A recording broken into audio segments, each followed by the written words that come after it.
એના સિવાયના કોઈ પણ રોડ ઉપર ઊભા રહેલા લારી વેચતા નો વેન્ડિંગ ઝોનમાં રહેશે તો એને તાત્કાલિક એમની વિરુદ્ધ કાર્યવાહી કરીશું. ભુજમાં 18 રસ્તા નવા તથા ખુલ્લા કરવાની યોજના. પ્રથમ ફેઝમાં 5 માર્ગો પર વિકાસ કાર્ય શરૂ. ભુજ શહેરમાં ટ્રાફિક વ્યવસ્થામાં સુધારો અને શહેરના સર્વાંગી વિકાસ માટે 18 રસ્તા નવા તેમજ ખુલ્લા કરવાની યોજના અમલમાં મુકાઈ છે. યોજનાના પ્રથમ ફેઝમાં 5 મુખ્ય રસ્તાઓને આવરી લેવામાં આવ્યા છે, જેમાં દબાણ દૂર કરવું, નવા માર્ગોનું નિર્માણ તેમજ બ્યુટિફિકેશન સહિતનું વ્યાપક વિકાસ કાર્ય હાથ ધરાયું છે. આ 5 રસ્તાઓ પર વેન્ડિંગ ઝોન અને નો વેન્ડિંગ ઝોન અલગથી નિર્ધારિત કરાશે, જેથી ટ્રાફિકમાં અવરોધ ન સર્જાય. લારી ધારકો માટે નગરપાલિકાની મંજૂરીથી ફિક્સ જગ્યા ફાળવવામાં આવશે. સાથે સાથે પે એન્ડ પાર્કિંગ માટે યોગ્ય સ્થળોની ઓળખ કરવામાં આવી છે, જેથી વાહન ચાલકોને સુવિધા મળી રહે અને શહેરની વ્યવસ્થા વધુ સુવ્યવસ્થિત બને.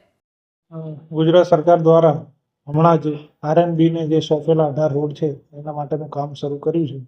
તો આ રોડ બને છે તો એની સાથે સાથે રોડ ખુલ્લા થાય, માર્ગ પહોળા બને. જે આજુબાજુના માર્જિનમાં અત્યાર સુધીમાં દબાણો થયેલા છે એ બધા દબાણો દૂર કરવામાં આવે એના માટેની આખી એક કમિટી છે અને એ લોકો અત્યારે કામ કરી રહ્યા છે. પ્રથમ ફેઝમાં મુખ્યત્વે જ્યુબિલી સર્કલથી જતા 4 રસ્તા અને પ્રિન્સ રેસિડેન્સીથી એરપોર્ટથી ખાવડા સર્કલ સુધી અત્યારે આ 5 રસ્તા લેવામાં આવ્યા છે, જેમાં દબાણ દૂર કરવાના, નવા રોડ બનાવવાના અને બ્યુટિફિકેશન માટે જે પણ કરવું પડે એ બધા પ્રયોગો કરી રહ્યા છે. મુખ્ય આ 5 રસ્તાઓ પર અત્યારે જે આપણે કામ કરી રહ્યા છીએ એમાં વેન્ડિંગ ઝોન અને નો વેન્ડિંગ ઝોન બંને રાખીએ છીએ. દરેક રોડ પર એક ફિક્સ જગ્યા કરી દેવામાં આવશે જ્યાં લારીવાળા નગરપાલિકાની મંજૂરીથી અને એમની સર્ટિફિકેટથી ધંધો કરી શકશે. એના સિવાયના કોઈ પણ રોડ ઉપર ઊભા રહેલા લારી વેચતા નો વેન્ડિંગ ઝોનમાં રહેશે તો એને તાત્કાલિક એમની વિરુદ્ધ કાર્યવાહી કરીશું.